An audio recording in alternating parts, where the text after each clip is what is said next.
Hey everyone, welcome back to another fun-filled episode, hopefully, of the Retro Gamers Podcast, episode 158. The new ones are coming out, as the old ones are disappearing, but they'll be back soon, don't worry. Larry here. And Anthony here. What is going on, Ed? How you doing in California? Everything's going well. I'm more concerned about us disappearing. Is this like a Thanos Infinity War kind of situation, or almost? Just kind of like a. And that's it. The servers are down. There go half our episodes. Oh, boy. That's a storage thing, but we're working through it. And don't worry, folks. You can still catch old episodes. And the old episodes will be back on the audio portion. So we're just having to move some things around for now. Yeah. But how is everything over there, Ann? As usual, looks like half the state's on fire, unfortunately. Yes, we are on fire, as usual, this time of year. And that's always fun. I can say that. Are you okay? Are you safe? Yeah. I'm safe. There was Good. there was a fire not too far from me yesterday, but they took care of it really quickly. So. Oh wow! Okay, good. Which was good. And Monday we had to evacuate our new office building because it was the smoke had gotten in there. Oh my gosh! So like at this point, yeah, go. I was gonna say that was my birthday. I get to work and I'm like, something's on fire. I'm like, okay. Get in the building. We're there for a couple hours, and they're like, yeah, everybody go home. We can't get the smoke out of here. Laters. Yeah. I mean, I hate to say it, you're starting to get used to smoke inhalation as you are as an earthquake. Yeah, pretty much. Well, look, when the end of days comes and the apocalypse comes and there are nuclear explosions everywhere, I'll be able to breathe the air. End of days. Well, as long as you're safe, that's most important. Yes, no, I am safe, and as far as I know, everybody I know is safe, which is great. But there are a lot of people struggling out there right now because these things are intense. Of course, it stinks, I guess, literally and figuratively. And we wish everyone the best of luck over there in California. So, and you know what? To harken back to old episodes that people can't listen to anymore, I'll do a terrible segue. With the atrociousness of those fires that are happening in California, I think pales in comparison to the atrociousness of a recent video game that you just bought. Yeah, that doesn't compare. Nice try. I think people's safety trumps the idea of a bad video game, but Oh, I figured the game looked horrible. I don't know, but a good way to put it is the game is pretty much a dumpster fire. Fair enough, and uncontrollable. What game did you buy recently that the internet is going nuts over? Well, okay, so I bought WWE 2K20. It's nice. It's usually my annual birthday gift, So I decided to pick it up. And of course, I wasn't really paying attention to the reviews, or in this case, the lack of reviews that were showing up online before release. Well, I mean, to be fair, though, I didn't see a lot of reviews online, and you pre-ordered it, so it's not like, you were going into this. I first heard of all this nonsense happening like later on in the day after everyone would have already had their copies. Mm-hmm. But you're a first-hand experience here of the game. Let's just get right into it and talk about the slight issue with WWE 2K20. So, before I say that, I just wanted to say there was a reason why there weren't any reviews beforehand. Because normally, review sites, stores and everything, like people get these things ahead of time so they can put their reviews out, because obviously solid reviews will equal better game sales. Mm-hmm. And it's like a movie. When a movie doesn't, when a studio doesn't allow critics to see a film before it's released, usually that's not a good sign. And in this case, it bore fruit as well. So, And so 2K20 released on October 22nd, if I remember correctly, which was a Tuesday. By the evening of October 22nd, after I had played it, I wanted to send it back. You did. You texted me. You're like, I gotta send this back. I'm sending this crap back. And then I said, you know what? I'm going to hang on to it because I buy every copy of the game anyway. They'll release a patch because that's the new thing now. It's like a game doesn't have to work when you release it because we'll send you a patch to download later. Well, here's the thing, though. What's wrong with the game? That's the whole thing. It's the zaniness. Okay, everything. Like I've yet to encounter any aspect of the game that doesn't have something wrong with it. So in other words, you can go bug everywhere. Yeah, you go from the top down. There's a bug and there's a glitch. So perfect example. One of the things that I always like to do when I play newer wrestling games, they have this whole thing called universe mode, and in universe mode, you basically create your own shows and you pick your roster, and then it basically simulates a year of shows and matches and stuff like that, and then you can play through it. So you basically GM or the booker, if you will. Yeah, basically you're the general manager. So and you can go in there and you can create what you want, but you can't use any tag teams. You can't use any created superstars for tag teams. It's just missing. Okay. And not only that, when you try to create a division, because you actually can create championship divisions. So here's my World Championship division, here's my Intercontinental, here's my tag team. So when you try and make a tag team division, you can't use any created superstars for tag teams. So when I do a universe mode, this is where the retro part comes in for me. I like doing old 80s style wrestling. Nice. That's what I grew up on as a kid. So I want to go back and create stuff, create a little division from 35 years ago. So I have to download all of these guys. Yeah. And it's fine. I can download them. I can put them in there. I was like, but when it comes to making tag teams, no dice, can't do it. And you love tag teams. And I love tag team wrestling. It's one of my favorite things. So can't do that. And then also the menu screen on top, when you try to because they have these the menu screen, there are titles superimposed over each other, so you can't even read the menu on top. Yeah. So that's just some of it. What I went into just seeing it online, and this is the part that I found hysterical at some point, is just once the match starts, there's no hit detection. No, it's just nuts. Yeah. The collision detection is awful. I've oftentimes been in a match where I've literally punched through somebody and it doesn't faze them. I've had matches where you just lie down on the floor and you don't get up. You're just lying there. Match is it. Done. Yeah. Game over. You're just there. Well, no, you'll get up if the AI decides to pick you up. But outside of that, referees who don't count when you pin. I've had that. Are they Dave Hebner? All of them, yes. Referees that don't count when you pin. At the time, you with tag team matches, you used to be able to control the guy on the outside if you wanted to. Couldn't do that.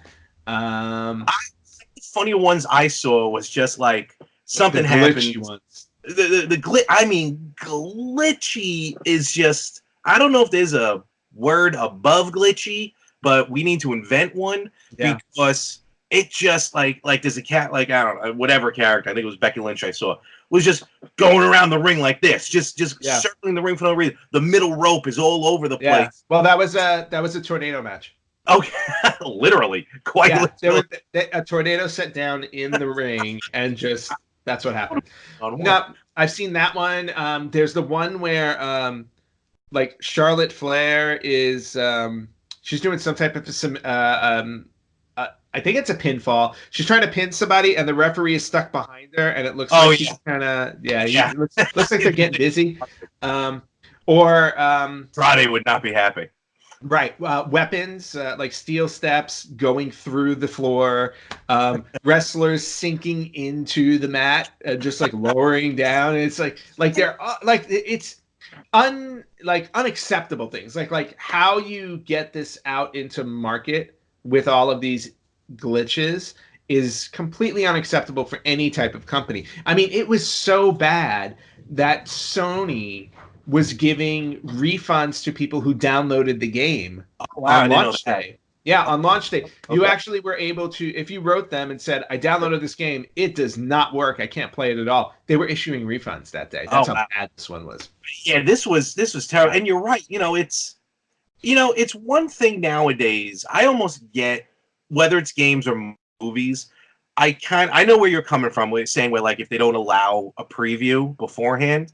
But to me, in today's day and age, and unfortunately in today's society where everything's more negative than positive anyway, it's like some people are just gonna critique it just for the sake of critiquing it, because those seem to be the articles people go to, the bad ones, as opposed to saying, "Oh, this is amazing." So sometimes I get that. I'm not a fan of, like, listening to, I don't care if you give it 5 stars or 0 stars. I'm still going to try it, or I'm still going to watch it. Right.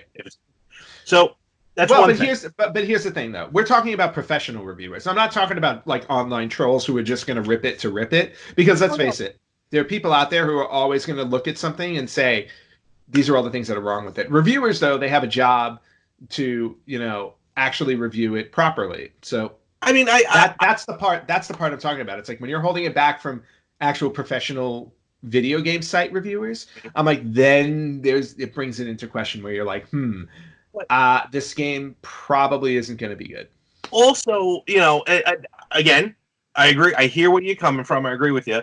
I harken back way back when I saw a reviewer on Channel 11 local news giving this new movie called Forrest Gump 1.5 stars.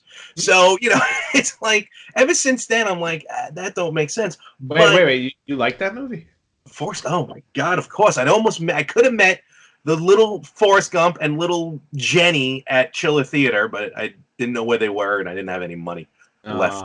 But, not only that, but people also seem to give, like, I just saw a headline recently about, I can't remember the movie now, but, like, just basically, Terminator Dark Fate. I'm not going to say it, but essentially giving away, like, a spoiler plot, a major plot point just in the header.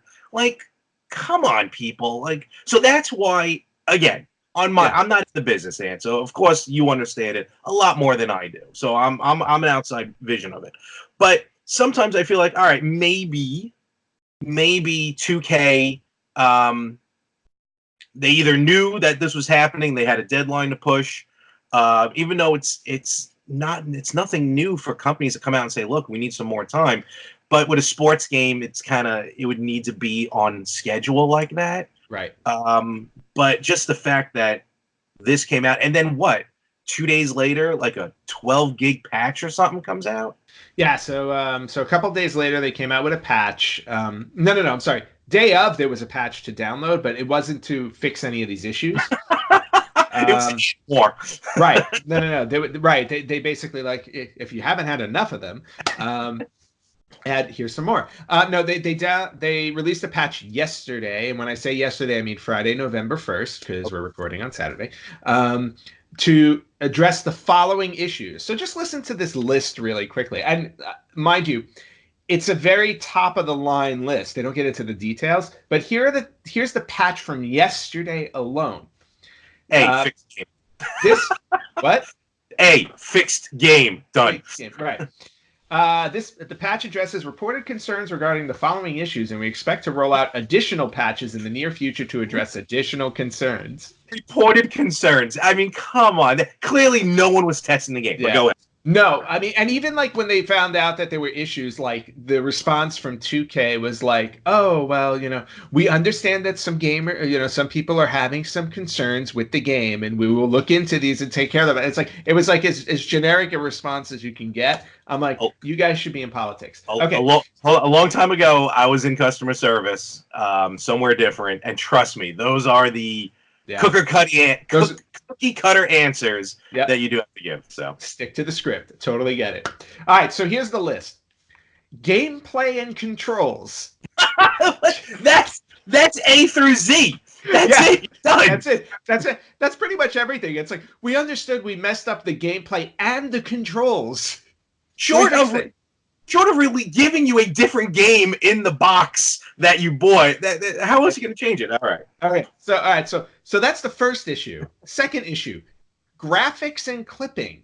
Okay, so now you're telling me that your game had issues with the gameplay, the controls, and the graphics. Accidentally came 16. That's a game. Oh, that is. You're right. That's the gameplay, control, and graphics. You're telling me right at the get-go that you had to release a patch to address these concerns. And not only that, this isn't even a full patch because there are so many issues with this game I didn't even talk about that this is going to take them forever to fix. Okay, so those are just 2 bullets. Hair physics. Now, if you've watched any...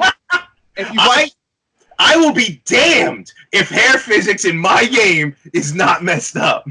Well, let me tell you something. When you watch some of the graphics in the game and the hair physics, it looks like a game that was released back on the PlayStation 2. Like, that's how bad it is.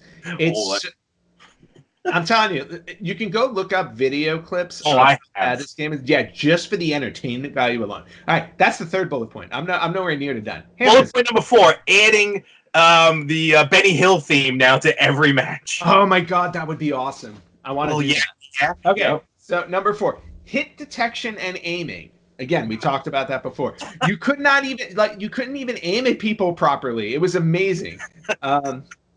Interactions with tables, ladders, steel steps, and other objects, because they would sink through the floor. They would disappear. You would have a ladder match and win by pinfall. It was complete chaos.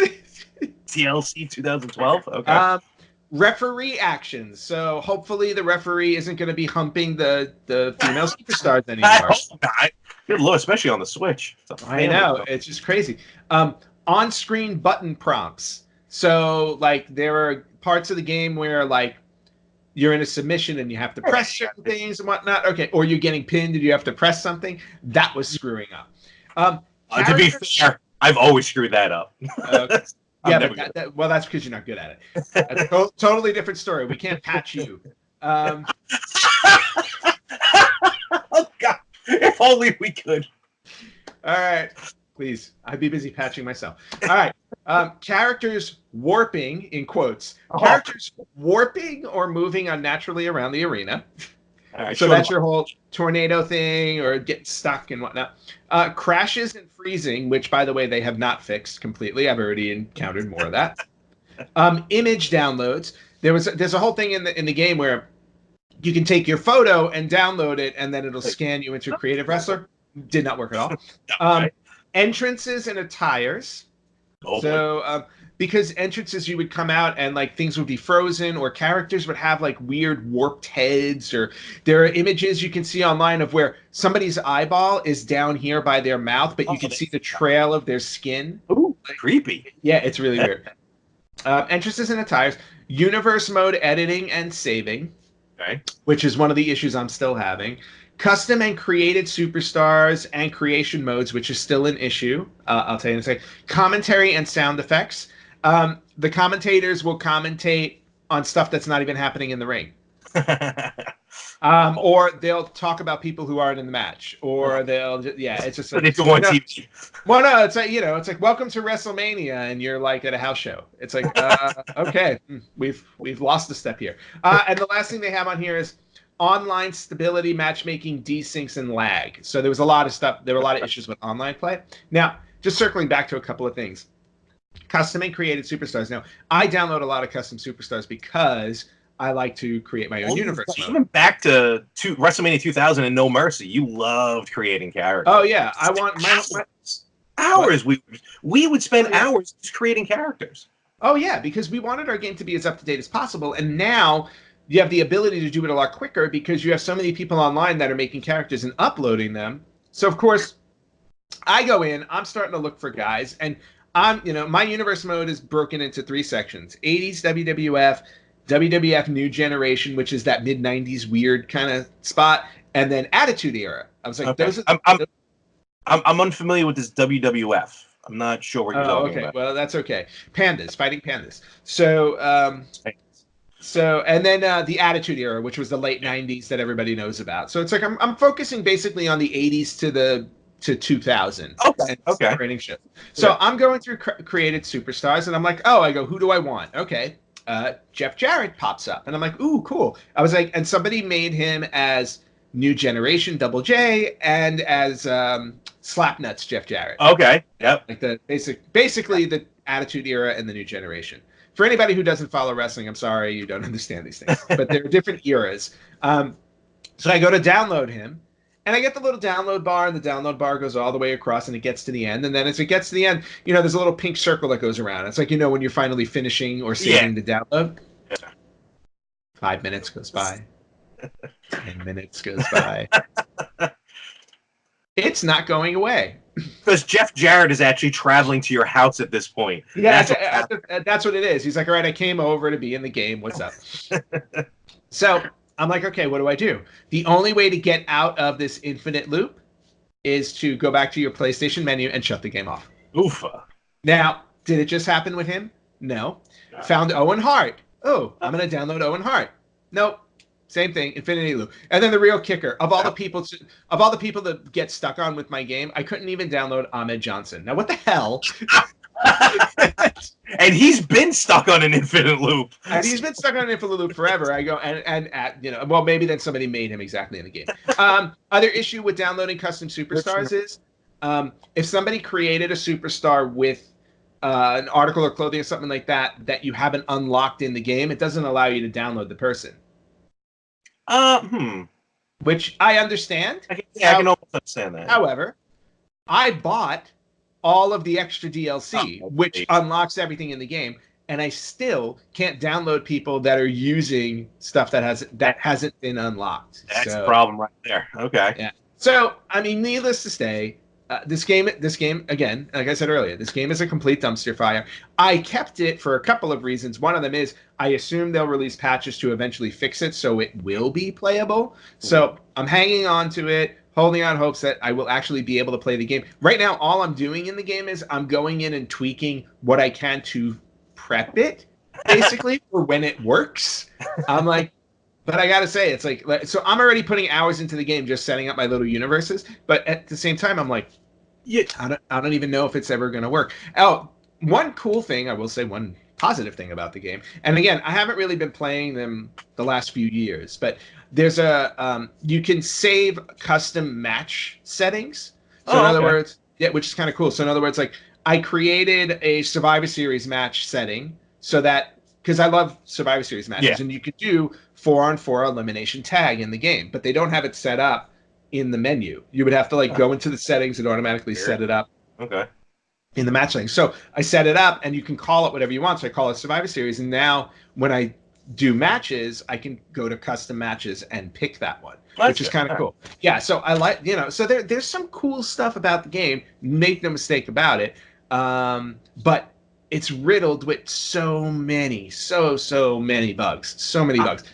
I'm starting to think that maybe in reality, the release date is like Thanksgiving, and we're just a very, very big beta testers. Yeah, the world is 2K's beta test. Yeah, and they're like, you know what? Let's just do it this fashion. Yeah, it's got to be the only way. It's got to be the only answer. Yeah, well, but you know what? I mean, it's also not the only game that's come out that has been this way. And let's face it, like games today now, when you can download them, they can release them with bugs because whether they know they're in there or they don't know they're there. Because let's face it, 2K had to know that this game was buggy as hell. Mm-hmm. And they were catching hell before this when the NBA 2K game came out also. Yeah. NBA 2K getting a lot of complaints as well. So companies nowadays know that they'll release something just to make their release date. Because let's face it, again, this is going behind the curtain. Business-wise, they're putting a lot of marketing dollars into a game. So when they say this game is releasing on this date, they have to release it on that date because they're spending millions and millions and millions of dollars marketing these games. So they can't miss their delivery date. So today, you can release a game and say, all right, fine. We know there are problems with it. We'll release patches as we go to fix the issues and everything will be fine eventually. Because this isn't the only one. Like you can look at Grand Theft Auto 5 had issues. Diablo 3 had issues. What's the other? I have a list of games here that there was a game, and yeah, forgive me, I can't remember the name of the game right now, but Skyrim, Batman: Arkham Knight, Dragon Age, Grand Theft Auto, like all the popular games that you've played recently, Battlefield, they've all had patches released because there were issues. Not only recent games, but of course these are these massively huge games. So on the flip side, I guess devil's advocate, you get these games, exactly how much can you test in these larger games? Back in the Super Nintendo N64 era, the games weren't that big. I mean, they were big for those times. Don't get me wrong. We thought nothing would ever get bigger. But, with these massive games that are coming out with the graphics and the littlest thing can, when coding. All right, I get little things sometimes happening. You're right. And that's what's actually good about games nowadays is that, a company can download a patch to fix something real quick. Yeah. Where you got games from the Super Nintendo that got glitches in them that are going to be there forever because you can't update it. Right. So that's kind of the good part of it. Yeah, well, it's good and it's bad, I think. Well, the good part of the current ones, yeah. The bad part would be going back and looking at older games because I just, because we were going to talk about glitches and broken games and stuff like that, I wanted to go back and see, well, do I remember any games, from back in the day that I would consider broken? And to be honest with you, there weren't that many. But again, it depends on how you define broken. So, perfect example. Legend of Zelda: Link to the Past. There's a glitch in the game that allows you to finish the game in like 2 minutes. Oh, I've seen it's that. Right it's right at the beginning when you go into the first castle. There's actually a way to break through some of the walls in the castle and go right to the last boss. And see, that's what I mean. Like glitches in games are that's technically, it's not a broken game, but they're glitches that are problematic or can be problematic. But a lot of those as well also is almost like, because I've seen someone do it with, I want to say, either Super Mario Brothers 3 or Super Mario World, where it's almost like you're also playing with the coding of the game while you play. I can't remember which Super Mario game, but it was so specific on what had to be done. I'm not going to get this right, but you had to make sure a Goomba walked 13 steps, and when that happened, you had to get a fire flower at this point, and this, and then with all this magic happens at the right time because the game basically the code is reading what's going on. Something happens, boom, you're at the end of the game. Like it almost just magically warps you because you're literally recoding the game. Those are the old ones, and those are the. And kind of some people take advantage of those. And you're right, Ant, like you said before. Is it a part of the game? Is it a glitch? Part of the game meaning, like, do you count it? Especially with these speed runs and stuff like that. Yeah. Speed runs, usually they say if it's part of the coding, if the glitch is just in the code, then it's fair game. But yeah, it's been weird. I can only imagine some of the other stuff. I'm trying to remember myself. Well, perfect example for a game where it's kind of broken. The horror that was Superman 64. I think that was broken from conception.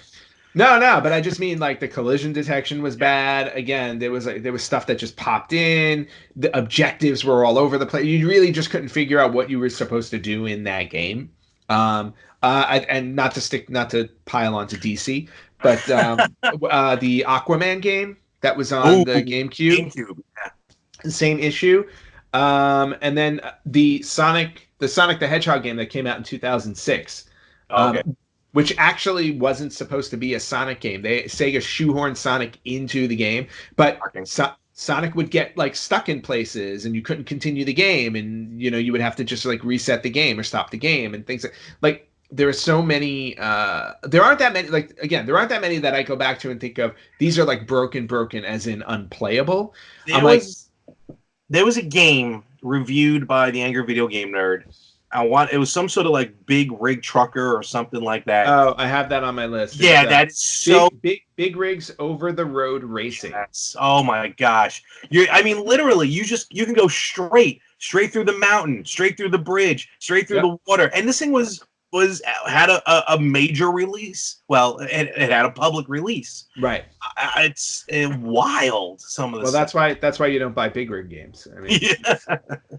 But yeah, like literally, they just said, you know what, screw collision detection. Like, we don't need it.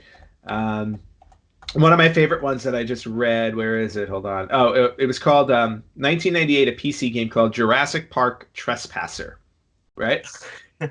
It was a PC game with at the time, a new concept, a completely minimalist player interface with all information filtering through the character's own body. How does this work, right? For example, instead of a health meter on your screen, you kept track of your vitality via a heart-shaped tattoo on the character's breast. All right. So when the tattoo on your female character's breast was empty, you died. All right. Well, as you do in real life. Yep. And then, well, aside from that, just usual, like there are images of raptors, literally like half of a raptor's like running into a wall and the other half is missing. So it's like, it looks like the raptor is like phasing through a wall, getting stuck in fences and stuff. Like the raptor's going through rapture. Yeah, basically. Aliens, Colonial Marines was another disaster game. I think I remember that. Yeah. Yeah, where it was an absolute mess. It was completely buggy from start to finish. The Sonic game, which I told you about, it wasn't even supposed to be a Sonic game, and for good reason. Here's an interesting one that I wanted to share, because I know we're going long on this topic, but I'm enjoying my rant. Silent Hill HD, when they were remaking that, the reason why the game actually wound up being remade broken is because Konami accidentally or on purpose threw away the original code before they passed it on to the company that was going to make the game and distribute it. Oops. So the new company just had to basically start from scratch. Yeah, well, no, what they did is they handed them the unfinished version of the game. Oh, I gotcha. And then just said, here you go. We threw away the original code. Best of luck finishing this. Goodbye. Enjoy. Yeah. So, so it just amazes me. Here's one too. I thought this was interesting. There was a game on the Atari Jaguar, going retro. On the Atari Jaguar called Fight for Life. It was a basic fighting game. Like a 3D fighting game. However, they released the game knowing that they didn't finish it. They knew they didn't complete the game. They just released it anyway. There's no ending. Yep. Let's see. A decent fighting game. So this was the same guy who worked on Virtua Fighter. Do you remember the Virtua Fighter? Oh, wow. Of course. Virtua Fighter is awesome. Yeah. They refused to give Atari the latest build in the game. Okay, so in the midst of the final death throes of the Jaguar, which at this point had stopped paying employees since the company was being sold off to Hasbro, after 4 months of surviving, the developers of the game finally put their foot down and refused to give Atari the latest build of the game until they were given their back payments, because Atari wasn't paying the developer. So Atari did the reasonable thing. This is what the article on Cracked is saying. Atari did the reasonable thing. They released whatever code they had already and called it the game. Guess what? You got paid enough, so we're going to release the game that we technically paid for. Right. So Fight for Life was roughly 60% done when they released it. It was literally fighting for its life. Yes. Let's see. The characters stood around like idiots because no one programmed their animations yet. The game intro looks like an awkward attempt at speed dating for cosplayers. Wow. All right. Crack.com. Great article. But again, so there have been some retro games that have been released broken. Yeah, clearly. But it doesn't compare to games released today because, again, developers know that they can fix it later. But at what point do you draw a line and say you can't keep treating the consumer this way? Because once they have your money, technically they're not obligated to fix it. They could eventually say, well, we know it's broken, but we're not going to waste time and money fixing it. So best of luck to you. I mean, I guess it could be false advertising, I guess. Yeah. I don't know. I guess you could sue. But, it's hopefully that's not the case. And things happen in today's day. Also in today's day and age of needing it of instant gratification, needing it now, it's almost better off. It's always better. What do they say? It's better to ask for an apology than ask for permission. So they're better, sometimes just release it now. Our bad. Here's a patch to fix it. Now we're good to go. I think it's just, unfortunately, today's day and age, not just in games, but in everything. But with that being said, hopefully these gratuitous situations like 2K20 are very, very few and far between. So yeah. So based on this conversation, are you going to buy 2K20? Oh, in a heartbeat when it goes on sale Black Friday. Because I got to have my collection of 2K games. That's very true. You know, I mean, I heard the writing is terrible in it, but beyond that, The writing is terrible in it. They need to hire better writers. is that the only thing that didn't glitch? Is the writing? Actually, you know what? Yeah, the promo mode is pitch perfect. Yes. All right. Well, let us know if you ended up buying 2K20. Let us know your thoughts and what you've encountered. Any other games that maybe you've listened to or watched or heard or whatever that may have been glitched, broken, just something completely different. I ordered Turtles 3 on NES one time from GameStop. I got Tetris. So, you know, Ooh, that's the same. Completely different. Yeah, but it still had the Turtles logo on it. That's awesome. Hit us up on Instagram. Hit us up on Facebook. Let us know your thoughts, and we'll be right back. Okay, so we're going to glitch this episode right now, Ant, as I got a couple of retro birthdays for you. Yes, well, you know, not only are we glitching the episode with the retro birthdays, what most people don't know is we've already glitched once before. Oh, absolutely. This is take 2, my friends. I have Yes. no problem doing that. 2 big birthdays this month. The first one is, in my eyes, one of the biggest franchises to really go beyond Mortal Kombat and Street Fighter to take over the genre. Killer Instinct. Killer Instinct was a really good. It was a really good fighting game. And somehow in my brain, I'm also thinking of Killer Instinct as a wrestler, and I don't know why. Yeah, me too. Probably not a good one. No, but, awful. Anyway. The game hit the arcades October 24th, 1994. And it was getting ready to be released on a system known as the Ultra 64. Ah, yes, the Ultra 64. As we know it now as the Nintendo 64.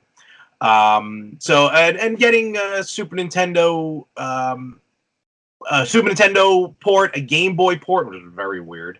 And then it was N64 Killer Instinct Gold. Yes. Game came out on a lot of systems. Great game because it had a very weird collection of characters. It was like a boxer, a raptor, a wolf. Like, it really didn't make sense. The type of characters. But it was a free fight. Yeah, I was gonna say it was an alternative version to Street Fighter and Mortal Kombat, which at that point, everybody was getting into these the fighting genre. So people were just trying to get out there and try something different. I thought Killer Instinct was a good attempt at that. Oh, totally. It had a great soundtrack too. Killer soundtrack, if you will. Yeah. And with that, also, we have one more, in my opinion, a great console that came out in Japan, actually, October 21st, 1998.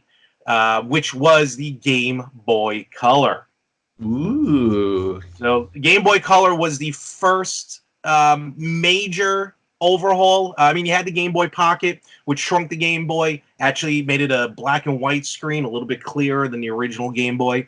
But the Game Boy Color, as its name says, now let you play games in color, some of which specifically designed for the Game Boy Color. So you got like a full palette, as opposed to just some changes in color for older games.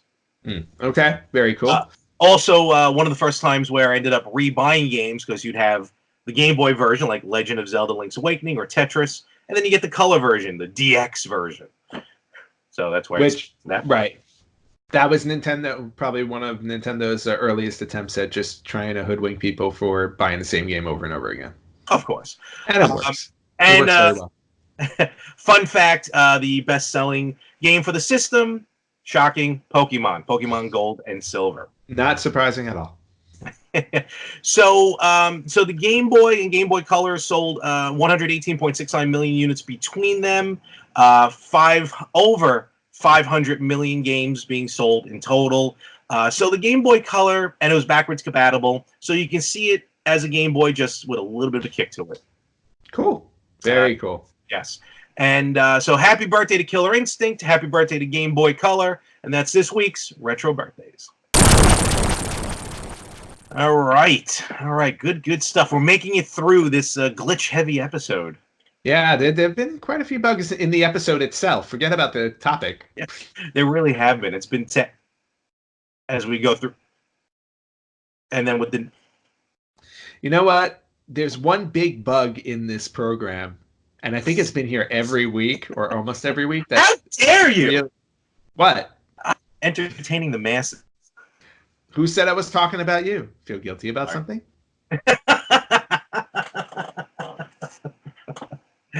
Anywho, let's get ready to wrap this up. But before we do, we got some quick news for you.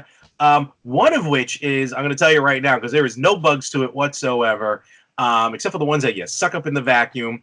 Luigi's Mansion 3 just dropped on the Switch, and by golly, it is fantastic. That's all I'm hearing. It's I mean, it's Nintendo. I'm not just saying, yes, I know we're Nintendo heavy, whatever. The game is phenomenal. I've played all three. I got Luigi's Mansion launch title on the GameCube, which was a great game. It showed off what the very underrated GameCube could do, and it gave Luigi a starring role for the first time. So, well, at least a major starring role. Yeah, he needed it.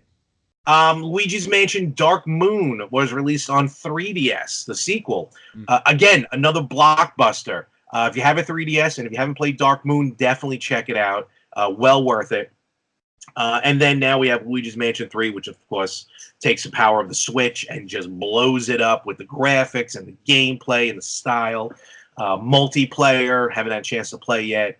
But this game, it's great one player, but the whole Luigi thing, where you have like this second character, in a two-player game, the two of you can individually control Luigi and Luigi. So I guess it makes the game a little bit not easier, but a little bit more fun to go through with a second player.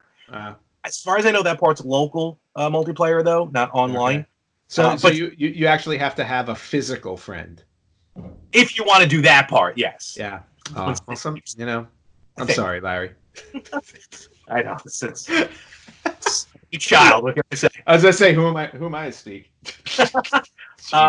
Unless one of my cats wants to do it. Do you want to play as Luigi? They're trying to kill each other. Oh, fair. That's your killer. Literally, I'm sitting here right now so they know that I'm watching them, because one's like hunkering down low, ready to defend, and the other one's just standing over her.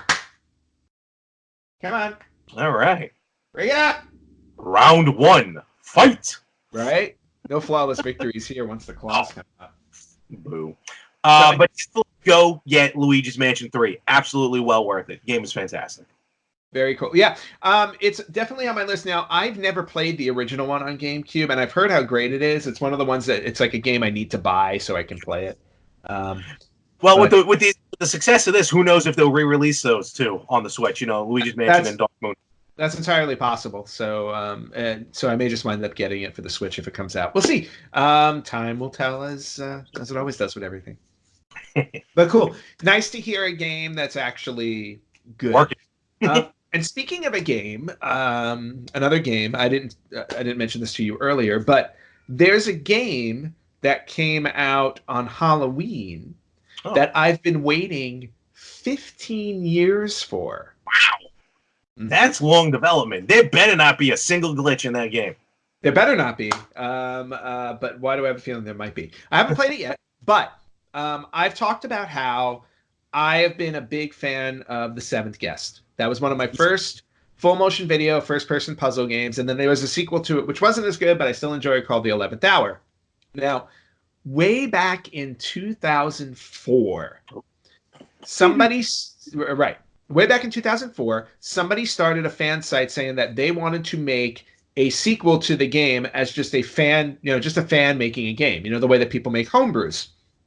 But again, it's a big undertaking because Seventh Guest and everything, there's full motion video sequences and everything like that. So anyway, I found this website back in like 2005, and I just started following it because I'm like, okay, I was like, let me follow it. And the guy called the name of the game was called The 13th Doll, a fan sequel to The Seventh Guest.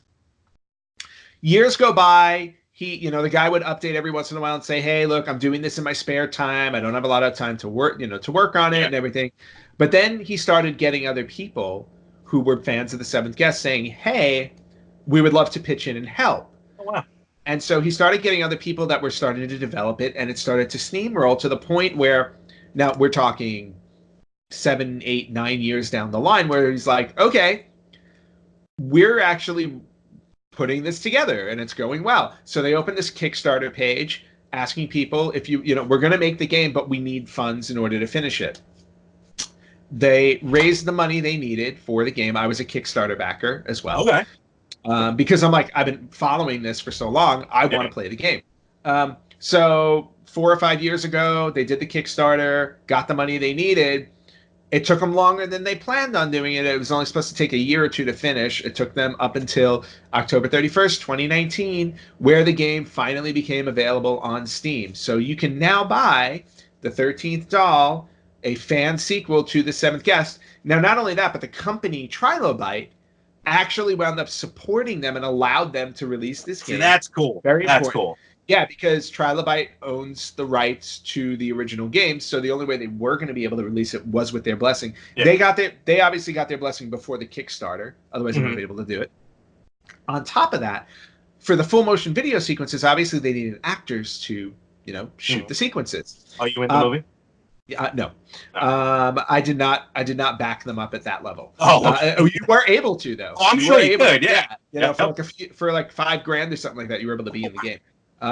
But they went back and got the original actor who played the villain in the first Seventh Guest. Wow. That's cool. So really cool. Now, not gonna lie, I haven't played it yet, but the reviews online, like people are loving it as again an homage to the original, which means you're not talking 2019 graphics, 2019 animation, 2019 acting. It's like you're playing. It's similar. I mean, the graphics definitely look better than what it used to be. But what I'm saying is, it's still like playing a game in the early 90s where the full motion video sequences look kind of like out there. And again, the acting is bad. It's really like trying to capture what this game was like back then so that it was a proper sequel. Really excited. I'll probably stream a little bit of it at some point soon once I get around to playing it because I'm dying. I'm dying to play it. I just haven't had a lot of time. Like they sent you the code when you bought it on Kickstarter, so you got the game. Yeah, I got the stream. Yeah, I got the code so that I can download it. So I already got it on my PC. I just need to play it. So yeah, but just a really cool story about how a bunch of fans who love the game created their own sequel and got the rights to do it.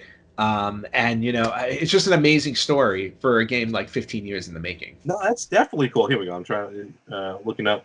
Just wanted to check something real quick. So the campaign for $13, how successful it was. 1,199 backers, and it raised almost $60.3 thousand. So that's good. And all right, sweet. Yeah, I'm going to see if it was going to be released on other systems as well because it sounds really cool. Maybe down the road. Yeah, I mean, to my understanding, it's only going to be available for download on PC. I think if you donated a certain amount of money to the Kickstarter, you can get a physical copy of the game. I didn't do that. Yeah. Hey, it's also a Seventh Guest board game. Interesting. Which I need to get my hands on. All right, $13. Very cool. A lot of those games, that you back on Kickstarter, it's hit or miss, and sometimes you wait a long time and you forget about it. I've probably gotten about 3 or 4 games at this point that I already have. That I've backed on Kickstarter. The most recent one was Xenophobe, Xenocrisis. Yeah. Which I got on the Switch. You can download it on the systems. They had physical releases like for Genesis carts, Mega Drive carts, even Neo Geo carts, and Dreamcast disc. So. Oh wow. Digital, but still, it's very cool to see. All right, $13. Yeah, definitely let us know how that is. That's gonna be interesting. I will. So I think it was last week or maybe the week prior. I just want to this is a quick follow-up on something that we mentioned before. Versus Castlevania was released on Switch, which was the arcade version of Castlevania, part of the Nintendo's Versus series. Great series of games. But I was trying to figure out the difference between Versus Castlevania and regular Castlevania. Because it's basically Castlevania 1 on the arcade. And we're not talking Haunted Castle. Basically, the difference is, which to me, this is like on a Mega Man level of difficulty, is that the arcade is just a lot more difficult than the NES version.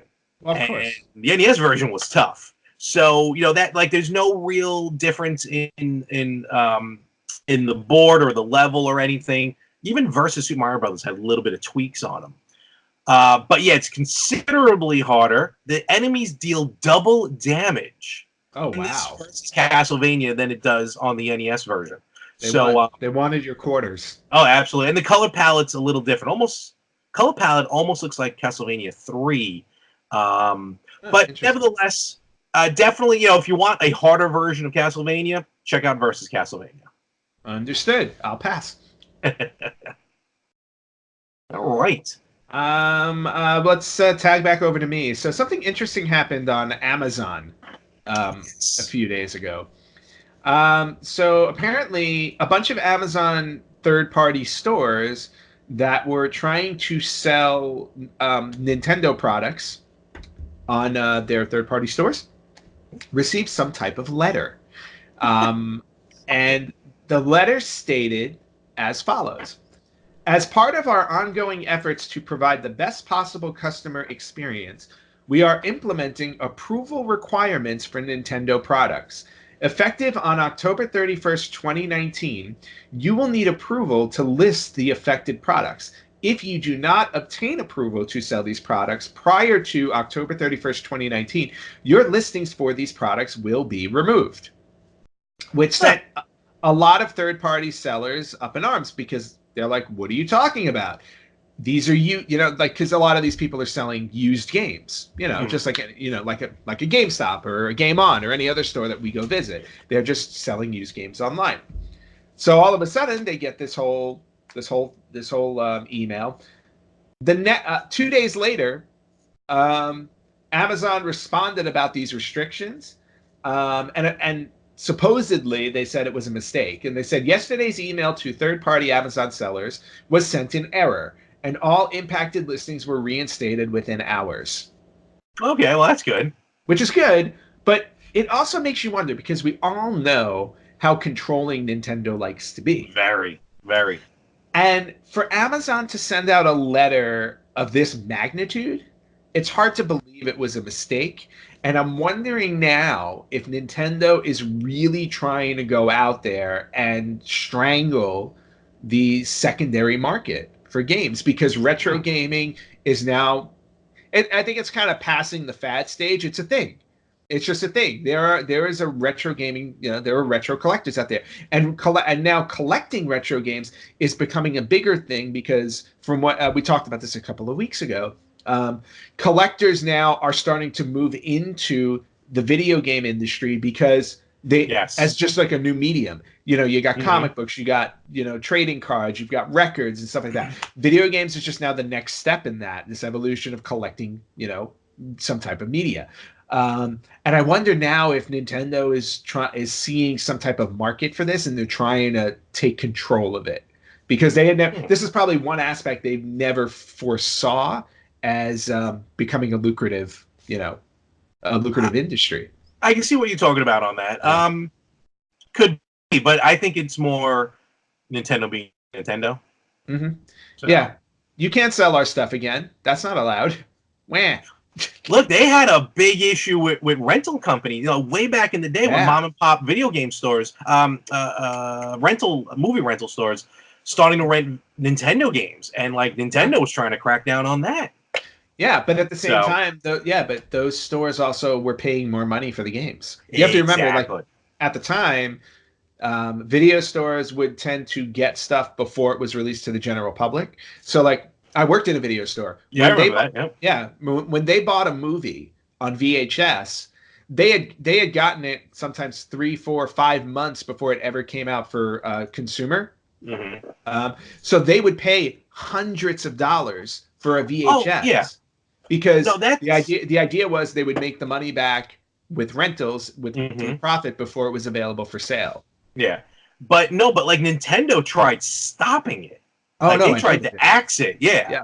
For the video games. Yeah, because they saw it cutting into their sales. Why would anybody buy a game if they can just rent it for a day? Because let's face it, renting video games was definitely a bonus for us as kids, because if we love the game, go back to mom and dad and say, for my birthday, I want this game. If the game is god awful, well, never have to play it again.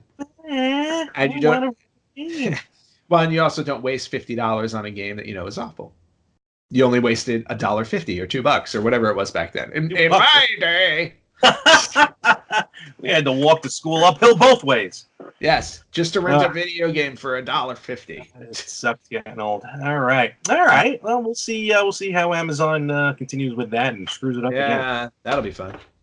All right. So we have coming out very soon, and I'm thinking this may be a UK exclusive, but we have another micro console getting ready to hit the universe here. I don't know how micro it is though. It is the ever so ugly Capcom Home Arcade. Yes. So basically, just imagine a giant Capcom logo with arcade buttons on it. Of course, 2 joysticks. And what's annoying about the buttons is the buttons, as far as I can tell, are not labeled, and they are like part of the graphic. Yeah, so it's like they blend in and you can't see anything on them. So this thing, like design wise, hideous. It looks like something though. Like here's how I see it. It looks like something you would put on your lap to use, but at the same time, you need a second player to sit next to you. Otherwise, it's just going to flop over. That's true. That is very true. Now, this bad boy is retailing for £200 over on Amazon.co.uk. Not sure what heavy. It may be a little heavy. The system. I don't know what £200. Let's find out. How much is £200 in US dollars? 260 $2.85. Oh, close. 258. 258.85. But for the all right, so pricey, and it's only 16 games, but these are 16 arcade quality games from Capcom. And let's face facts, Capcom had a lot of home runs in the arcade. So let's run through this just real quick. Ghouls and Ghosts, Strider, Super Puzzle Fighter 2 Turbo, Capcom Sports Club, Giga Wing, Echo Fighters, 1944, The Loot Master, like the only one I'm interested in. Yep. Mega Man, The Power Battle, Street Fighter 2 Hyper Fighting, Dark Stalkers, that was a classic. Yes. Cyberbots, Final Fight. Ooh, Captain Commando, Armored Warriors, and then for the first time being released officially for the home systems, for home play, Pro Gear, and a game that I've played multiple times at Barcade, and the game is phenomenal, Alien vs. Predator. Yeah. Alien vs. Predator is one of the best side-scrolling fighters. Oh yeah, it's awesome. It's an awesome game. I've played it multiple times. And also one of the very few very good ports of a movie. Well, technically it's not a port of Alien versus Predator. Yeah, I understand what you're saying. But still, yeah. No, great game. I mean, they've got some really solid, like they have a solid collection on there. The problem is it's I think it's UK only. Or right now it's Europe only. And $260 is a very heavy price tag for something that's limited in that respect. Plus, I don't have anybody to sit next to me to put it on their lap. This is true. But they do, it's kind of justified, because if you think about it like this, if you were to get, for Alien vs. Predator and Pro Gear, again, never released before for home console, so the only way to kind of get them is to get the arcade cabinets if you want the exact same experience. Those arcade cabinets, Pro Gear, goes, the arcade board alone goes for about £300.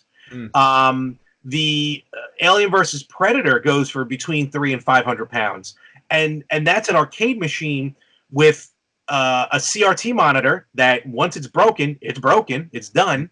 And apparently, which I never knew about, certain arcades, I'm just going to quote here from Nintendo Life, that's where I got this from, quoting, "It's noting, too, that CPS2 games, arcade games, have built-in batteries which need to be replaced every few years by a trained professional. Once these batteries die, the game is effectively useless, which is why collectors refer to them as suicide batteries."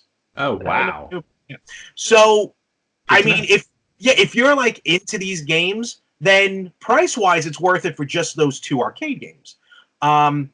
Granted, you can get some of these, like the Capcom Beat 'em Up collection has Final Fight arcade versions of Final Fight, Commando, Captain Commando, Armored Warriors. I think that was it on that one. But nevertheless, great lineup. You know what? I think it is worth the price, just a little out of range for us. But eventually, it'll probably come down in price at some point, and then it'll be worth it. Yeah, exactly. I mean, this is one of those ones to hold on. Exactly. I mean, yeah, there's no question about that. Ugly. You know, the same way I held out on the PlayStation Classic and got it for $11. Whatever. $11. Day one. I've been praising it since day one. I'm happy I paid full price. Uh-huh. Twice, because I have the Japanese version as well. I know. The PlayStation Classic is the new Virtual Boy of our show. Oh! I forgot to mention it. What? Okay. Spoiler alert for Luigi's Mansion 3. It's nothing major. It's not a plot point. If you played the first two games, you kind of know what's coming. But I guess I'll tell you. So, in the first Luigi's Mansion, to communicate with Professor Egad, who's the one that gave you the Protogeist, I think that's what I keep forgetting what it's called. Okay. You communicate him with the, I think it was called the Game Boo. Okay. It's in the game. You pull it up, you communicate with him, and your options are in there. It's green and everything like that. So that's one thing. In Dark Moon, I forgot what it was called in the game, but essentially you had a 3DS. And you would pull up the 3DS, you communicate with Professor Egad, you go through your minute. Well, Luigi's Mansion 3, oh god, you get to use the Virtual Boo, which I know you're going to run with that name. Oh yeah. Well, you know, that's basically what they should have called the original system, because that's what it was. It was a virtual boo. And every now and again, you break it out. Luigi holds it up to his head, and then and it's making they're definitely self-aware. Professor Egad's like, I got this new amazing system. It's called the Virtual Boo.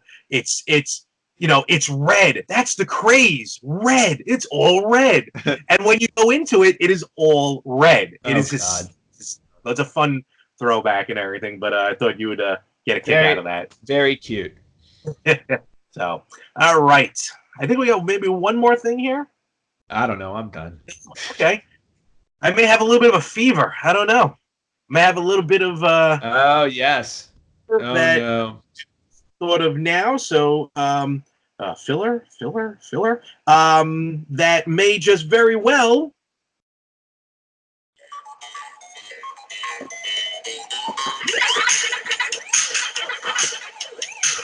Pac-Man fever.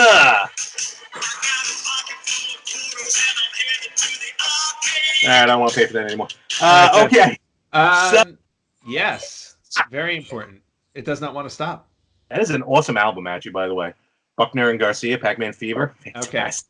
Okay. Well, then, why are you playing this? Just please tell everybody. That was a hit. Folks, that was a hit back in the late 70s. I'm telling you right now. It was my dad told me and my mom told me they heard it everywhere. My dad was probably beating everyone up who was playing Pac-Man, but they were there. What's happening is in May, this coming May, is the 40th anniversary of Pac-Man, one of the most iconic games of all time. Wow. Not too long after your 40th anniversary. Actually, you're right. It's 2 months. God, I'm almost as old as Pac-Man. Yep. No. You are older than Pac-Man. Oh, yeah, it's true. Yeah, I'm in March. Damn it. That sucks. All right. Well, be that. Well, I'm older than Pac-Man. I'm older than a lot of other games. I knew that. I didn't realize I was older than Pac-Man until just now. I'm this year's old. You're Pac-Man old. At least Ms. Pac-Man is still looking svelte. So that was released in the late 70s.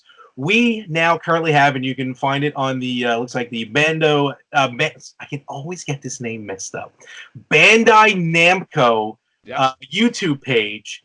It is the official theme song for the Pac-Man 40th anniversary called Join the Pack by Ken Ishii. This is quite an interesting, and it is kind of very upbeat, I think.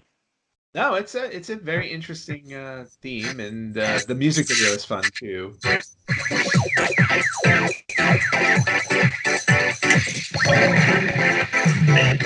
Okay, it just got worse. Elements to it. So, very cool. Okay, we'll get to that. So it's check it out. It's cool. It's fun. And, I mean, to me, it doesn't beat Pac-Man Fever, but as Anthony pointed out, we're old. So yes, we are. And by the way, that Pac-Man Fever song couldn't have come out in the late '70s since Pac-Man came out in 1980. Just want to you're fix. right. I just want to fix the timeline a little bit. No, you're right. Again, glitching. It came out in the early '80s. There you go. There you go. Thank you. You know why? Because there's other songs on there from games that did come out earlier. In the late '70s, yeah. So, yeah. I think there's a punk song on there. Anywho, go check out Pac-Man Fever and join the pack. And I think that's pretty much about it for today. I'm glitched. Yeah, no, I was glitched out like half an hour ago. But that's me. All right. Ant, where can they find us? They can find us on Facebook.com/RetroGamersPodcast, Instagram @RetroGamersPodcast. You can email us at email@TheRetroGamers.com. You can check out our website that we haven't updated in a few months at TheRetroGamers.com. What am I missing? Twitter. Is Twitter up and running? Twitter is up and running at RetroGamersPod. And we got our Twitch page at TRG_podcast. So check that out. Pac-Man Fever came out in 1981. There you go. And you can watch us on YouTube. Just look up the Retro Gamers Podcast. We're on there as well. We are everywhere. Wherever you listen to us, hit like, hit subscribe. Get us every week on the YouTube page. Hit subscribe and hit that little bell. So, I glitched right there. So you whenever a new episode goes up, or maybe something special goes up, maybe something from us. Same thing on Instagram and Facebook, just so you know when we put something up. But most importantly, though, those 5-star reviews, thumbs up, likes, whatever it is on the app that you use, definitely check us out. And, of course, check out all the podcasts that we have here that we love doing. And other than that, I think we're going to call it. Yeah, no, we are all good. Oh, I do have one bit of good news. It is it's a long ways away, but I have succeeded finally at getting my Comic-Con professional status for San Diego. There you go. So I will be attending or be able to attend WonderCon and San Diego Comic-Con for the next 3 years as a professional. WonderCon as well. That's cool. Yep. And we all remember how much you loved going to San Diego Comic-Con. I know, and now I get to go for all 4 days. All of them. Nice. I know. I'm excited. Can't wait for all the reviews. It's going to be amazing. Any chance you also get to go to New York Comic-Con? No, it's separate. But the cool thing about New York Comic-Con is because I qualified as a professional for San Diego, I can apply to New York also as a professional. Just being a podcaster for some reason can't get me the door anywhere. No, I think you have to have other qualifications. So, but I do. You do, absolutely.